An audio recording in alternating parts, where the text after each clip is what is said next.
तो चंद्रयान-3 की बड़ी कामयाबी पर लगातार बड़ी जानकारी आपको हम दे रहे हैं। आज प्रपल्शन मॉड्यूल और लैंडर विक्रम अलग हो गए हैं और अब से देखिए चांद की सतह से सिर्फ 6 दिन की दूरी है। 3 तस्वीर आपको दिखा रहे हैं। 14 जुलाई को चंद्रयान-3 ने उड़ान भरी, ये पहली तस्वीर आप देख रहे हैं, और 5 अगस्त की तारीख बीच वाली तस्वीर आपके सामने है, चांद की कक्षा में प्रवेश। और अब देखिए एक आज की तस्वीर आपको दिखा रहे हैं, 17 अगस्त की तस्वीर है। प्रपल्शन मॉड्यूल और लैंडर अलग अलग हुए।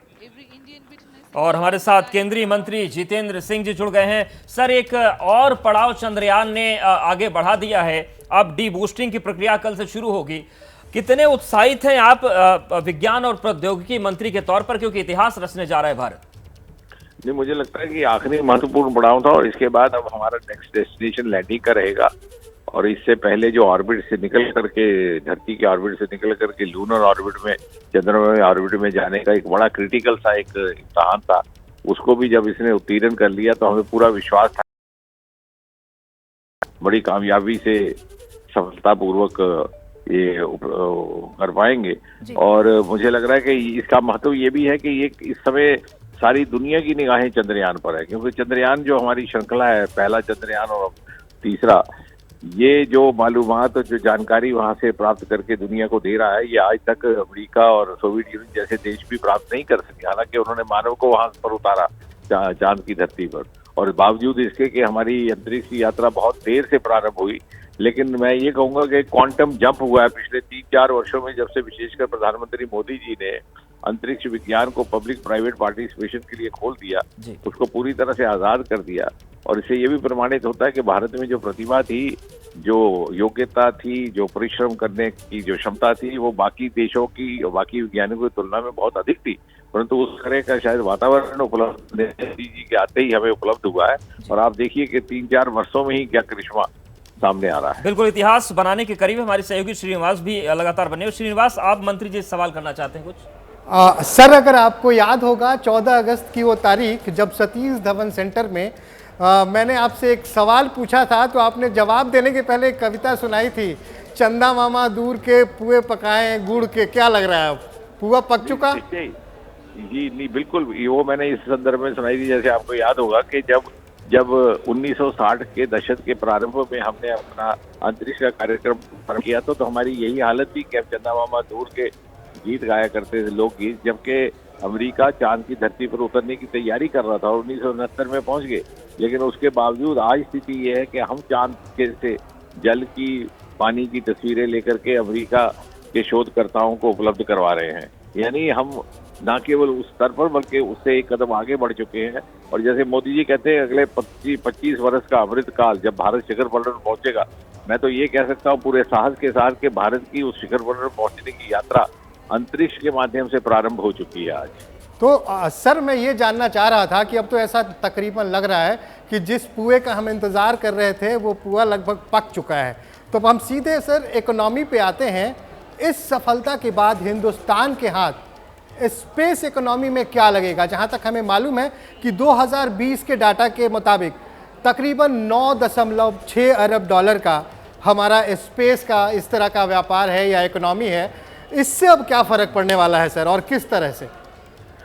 स्पेस इकोनॉमी पर हमारे यहाँ से 2-4 स्तर पर फर्क पड़ेगा। एक तो जैसे कि मैंने कहा कि मोदी जी ने इसको पब्लिक प्राइवेट पार्टिसिपेशन से जब से खोला है, हमारे यहाँ लगभग 150 से अधिक स्टार्टअप्स हैं जो इसरो में काम कर रहे हैं, जिन्होंने कभी कल्पना नहीं की थी, कभी ये समझौता कर लिया था कि ये कभी संभव होगा ही नहीं, ये फाटक खुलेंगे ही नहीं सीधे। तो वो एक। दूसरा, हमारे जो स्टार्टअप्स हैं वो भी दुनिया में दूसरे स्टार्टअप्स की तुलना में कई ऐसे हैं जो फर्स्ट ऑफ इट्स काइंड है। तीसरा, इस समय बड़ी भारी संख्या में हम रूस, अमेरिका और दूसरे देशों के सैटेलाइट्स को अपने लॉन्चिंग पैड से लॉन्च कर रहे हैं, जिससे लगभग 200-300 मिलियन यूरोज की कमाई मात्र लॉन्चिंग से हुई है। और उसी प्रकार अमेरिका के डॉलर्स में भी लगभग 150 मिलियन डॉलर से अधिक। तो कहने का तात्पर्य है कि मल्टीपल लेवल्स पर हमारी स्पेस इकोनॉमी में इजाफा होने वाला है। और इसी के अतिरिक्त स्पेस को मात्र रॉकेट लॉन्चिंग तक ही सीमित नहीं रखा है। पिछले 9-10 वर्षों में मोदी जी के कार्यकाल में इसको इंफ्रास्ट्रक्चर में भी इस्तेमाल किया गया है, चाहे रोड कंस्ट्रक्शन है, चाहे स्वामित्व की योजना है जो मैपिंग ऑफ फील्ड है, चाहे जियो स्पेशल पॉलिसी एक नई लाई गई, चाहे रेल पटरियों को बनाने का काम था। यानी आम आदमी के, नागरिक के जीवन में सरलता लाने के लिए आज स्पेस टेक्नोलॉजी भारत के घर घर में पहुंच चुकी है सर। ये मात्र रॉकेट तक की भी नहीं, ये एक उपलब्धि ऐसी है जिससे दुनिया के दूसरे देश भी भारत को उदाहरण मान रहे हैं। सर एक चीज और होने जा रहा है सर, ये तो हमने इकोनॉमी की बात की, अगर हम बात करें जियो पॉलिटिकल पोजिशन की, तो इसके पहले चांद पे 3 देश, अमेरिका, रूस और चीन, जो आज भी विश्व के शक्तिशाली देशों में माने जाते हैं, इसके अलावा अभी तक वहाँ पे कोई नहीं उतर पाया। अब हमारी बारी है, तो जियोपॉलिटिकली इसको हम कैसे देखते हैं? जियोपॉलिटिकली इस मिशन के बाद हम कितने मजबूत होंगे? और दूसरा सवाल, क्या सर 23 तारीख को जब चांद पे हमारा तिरंगा लहराने वाला होगा, क्या उस वक्त खुद प्रधानमंत्री मोदी बेंगलुरु के स्पेस सेंटर में मौजूद होंगे?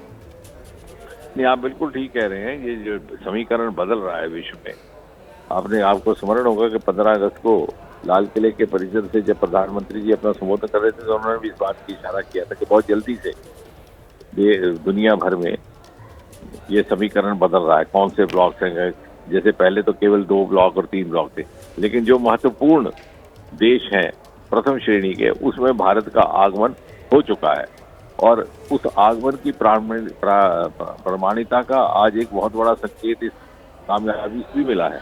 तो मुझे लगता है कि आने वाले समय में, मुझे लगता ही नहीं बल्कि विश्वास है कि हमें शायद 25 वर्ष भी इंतजार ना करना पड़े, अंतरिक्ष के माध्यम से भारत की उस यात्रा का प्रारंभ हो चुका है। सर एक सवाल और मैं पूछना चाह रहा था कि 14 जुलाई की जो तारीख थी, उसके कुछ दिन पहले यानी कि 3-4 दिन पहले इसरो में एक ट्रेनिंग कैंप लगाया गया था जिसमें प्राइवेट सेक्टर के लोगों को भी बुलाया गया था। तो क्या हमें 14 अगस्त के पहले ही अंदाजा हो गया था कि इस बार सफलता हमारे हाथ लगेगी, या इसे हम एक ओवर कॉन्फिडेंस भी कह सकते हैं कि अभी हम उतरे नहीं, लेकिन इसके पहले ये तमाम चीज़ें स्टार्ट हो चुकी हैं, प्राइवेट सेक्टर के लोगों को पार्टिसिपेट करने के लिए बुलाया जा रहा है, एक ट्रेनिंग प्रोग्राम ऑर्गेनाइज किया जा रहा है, तो इन चीज़ों को सर किस तरह से देखा जाए? नहीं, मैं ये कहना उचित नहीं होगा कि ओवर कॉन्फिडेंस है, क्योंकि दिन रात की मेहनत, इतना साहस आया है ये कहने का कि हम में ये करने की क्षमता है। और प्राइवेट सेक्टर के साथ जो उनके तरफ हमारा आउटरीच है, जिसकी तरफ आप इशारा कर रहे हैं, ये बाईलैटरल है। बड़ी भारी संख्या में प्राइवेट सेक्टर हमारे पास अप्रोच कर रहा है, जिसकी पहले हमें कभी अंदाज नहीं था, अनुमान नहीं था। यहाँ के अब स्पेस स्क्रैप एक नया क्षेत्र आया है, जो ऊपर से कचरा आता है रॉकेट्स की वजह, उसकी नई टेक्नोलॉजी है, उसको लेकर के भी कई प्राइवेट स्टार्टअप्स कह रहे हैं कि हम काम करना चाह रहे हैं। और अब अगली स्टेज में स्टार्टअप्स, अभी तक तो लॉन्चिंग तक थे ज्यादातर, अब वो ट्रांसलेशनल टेक्नोलॉजी लेकर के भी आ रहे हैं। कहने का तात्पर्य ये कि जितना हमारी तरफ से स्वागत किया जा रहा है प्राइवेट सेक्टर का, उतना ही या उससे अधिक दिलचस्पी है प्राइवेट सेक्टर को इसरो के साथ जोड़ने की। सर हिंदुस्तान एक चीज और जानना चाहता है कि 23 अगस्त शाम 5:35 पर जब वो वक्त है जो तय किया गया है अभी कि उस वक्त हम सतह को छुएंगे, क्या उस वक्त खुद प्रधानमंत्री नरेंद्र मोदी तमाम वैज्ञानिकों के साथ इसरो के कंट्रोल सेंटर में मौजूद होंगे? वो उसमें मैं अभी कहने की स्थिति में नहीं होगा, लेकिन जैसी कोई निर्णय होगा तो साझा कर लिया जाएगा। शुक्रिया सर एबीपी न्यूज से जुड़ने के लिए। बिल्कुल शुक्रिया मंत्री जी हमारे साथ जुड़ने के लिए, बातचीत करने के लिए। पत्रकारिता कोई इमोशन नहीं है, ना अपना कोई ज्ञान देना है और ना कोई विचार थोपना है। पत्रकारिता क्या है? पत्रकारिता का मतलब है सही जानकारी इकट्ठा करना और तथ्य बताना। पत्रकारिता आज जितने महत्वपूर्ण दौर में है, शायद पहले नहीं थी। इस दौर से निकलने के लिए सिर्फ सच दिखाने की जरूरत है, वो सच जो आपके हित को आगे रखे। इसलिए अब रात 9 बजे प्राइम टाइम नहीं होगा, ये आपका टाइम है। जगविंदर पटियाल के साथ देखिए पब्लिक इंटरेस्ट, सोमवार से शुक्रवार रात 9 बजे सिर्फ एबीपी न्यूज पर। एबीपी न्यूज आपको रखे आगे।